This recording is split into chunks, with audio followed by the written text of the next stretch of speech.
Sheikh Hasina was forced to step down as the Prime Minister of Bangladesh and flee her country as the violent protests on the streets of Bangladesh escalated.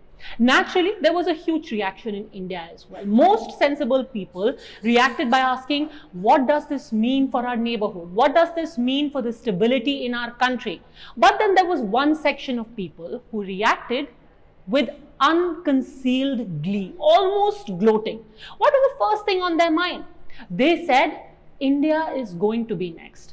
Now one wonders, what is it that they were talking about when they tried to compare the situation in Bangladesh with India and almost wished the same fate upon India?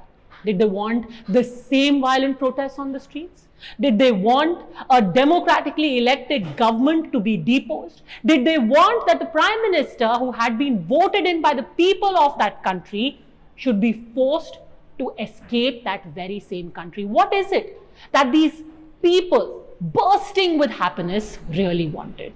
Ironically, some of these people were actually passed off as intelligentsia and journalists in our country. Let's leave them aside for a bit and talk about the real stakeholders, actual mainstream politicians in our country. There were some who reacted by saying, does Lok Kalyan Marg have a swimming pool as well, asking for a friend? We are talking about Iltija Mufti, who is the daughter and advisor of former Chief Minister of Jammu and Kashmir, Mehbooba Mufti. She was actually referring to a picture where those who had stormed the Prime Minister's residence in Bangladesh were swimming in a pool over there. So she wanted to know if Lok Kalyan Marg, which of course is 7 Lok Kalyan Marg, is the Prime Minister's residence in India, also has a similar pool. What was the insinuation is not lost on anyone, that tomorrow when such a mob runs into the Prime Minister's residence at Lok Kalyan Marg, will they be welcomed similarly with the swimming pool as well? Then there were others, some who were responding to people who were tweeting out news about Bangladesh mein takhta palat, that there has been a sort of coup in Bangladesh. A response to that is a mainstream politician saying, बहुत जल्दी तुम्हारे वाले भी भागेंगे, तब तुम्हारा क्या होगा कालिया? यह सवाल देश की जनता आपसे भी पूछेगी. Saying that just like Sheikh Hasina, tumhare wale, which is the Indian Prime Minister, is also going to be forced to flee very soon. What is going to happen to you in that situation?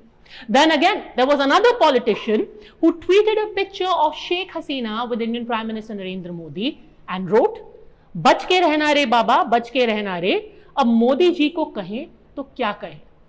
That Prime Minister Modi should be wary. What should we say to Mr. Modi now? I wonder what is being attempted to be said over here. That Mr. Modi should meet the same fate as Sheikh Hasina. This, by the way, is a politician belonging to the Congress party, the same Congress party which was in government when the liberation of Bangladesh was done. And who was the architect of liberation of Bangladesh? The father of the same lady, Sheikh Hasina's father, Mujibur Rahman, whose statues incidentally were brought down by this mob in Bangladesh when they ran riot on the streets.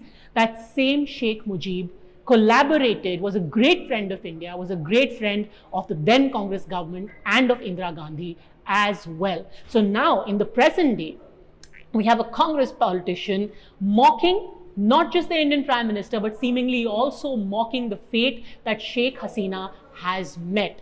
What is also ironic, that just a few days ago, when the same Sheikh Hasina was in India, when she was visiting India, she had met the first family of the Congress, she had met the Gandhis, and at that time, the same party was at pains to talk about how good a friend Sheikh Hasina is with the Gandhi family and how they share historical ties. So what explains this kind of reaction? Do people really condone what has happened in Bangladesh? Are they in the same breath also condoning the violence that has taken place, the overturning of the government?